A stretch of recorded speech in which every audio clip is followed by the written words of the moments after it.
تو فریضہ زکوٰۃ اسلام کا وہ فریضہ ہے جس کے جہاں اللہ کی رضا ہے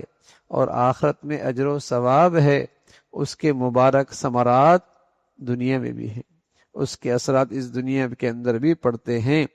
اگر اس میں کوتاہی کرے گا تو اس کا نتیجہ پھر اس کا اثر بھی پڑے گا۔ زکوٰۃ عبادت ہے، یہ کوئی ٹیکس نہیں ہے، یہ کوئی ٹیکس نہیں ہے۔ پیارے نبی صلی اللہ علیہ وسلم فرمایا کرتے تھے ایک وقت آئے گا لوگ زکوٰۃ کو ٹیکس سمجھنے لگ جائیں، جیسے ٹیکس میں چوری، جیسے کہیں کہ بوجھ سمجھتے ہیں اور اپنے لیے ایک بھاری، جسے کہیں کہ وبال سا سمجھتے ہیں، اسی طریقے سے زکوٰۃ جیسی عبادت کے بارے میں بھی یہ سوچ بنے، یہ کیا چیز ہے، یہ کیسی ہے؟ ہاں، وہ جو عبادت خوشی خوشی ہوتی ہے اور وہ عبادت میں جو ایک ذوق اور شوق ہوتا ہے، ہاں، وہ نہیں ہوگا۔ عمرہ خوشی خوشی کر لے گا، حج خوشی کر لے گا، ہر سال کر لے گا، خوشی خوشی حج کر لے گا،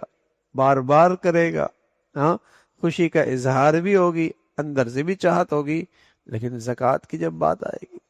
اس میں دل تنگ ہو رہا ہوگا، اس میں طبیعت بوجھل ہو رہی ہوگی۔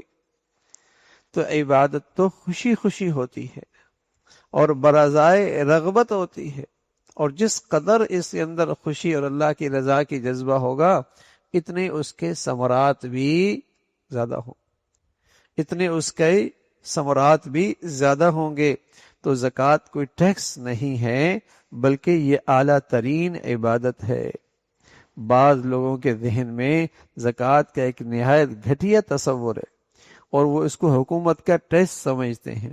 جس طرح کے تمام حکومتوں میں مختلف قسم کے ٹیکس عائد کیے جاتے ہیں، حالانکہ زکوٰۃ کسی حکومت کا ٹیکس نہیں، نہ ہی رسول اللہ صلی اللہ علیہ وسلم نے اسلامی حکومت کی ضروریات کے لیے اس کو عہد کیا تھا،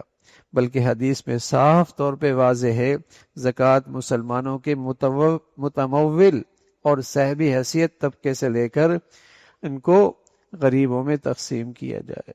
یہ تو عبادت ہے، اور یہ سمجھنا کہ زکوٰۃ کوئی ٹیکس ہے یہ گمراہی ہے،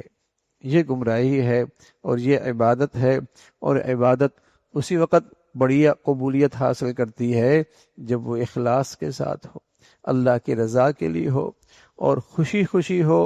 اور دل کی جسے کہیں کہ بشاشت کے ساتھ ہو، اتنی اس عبادت کے ثمرات زیادہ ہوتے ہیں۔ اللہ تعالیٰ عمل کے توفیق نصیب فرمائے۔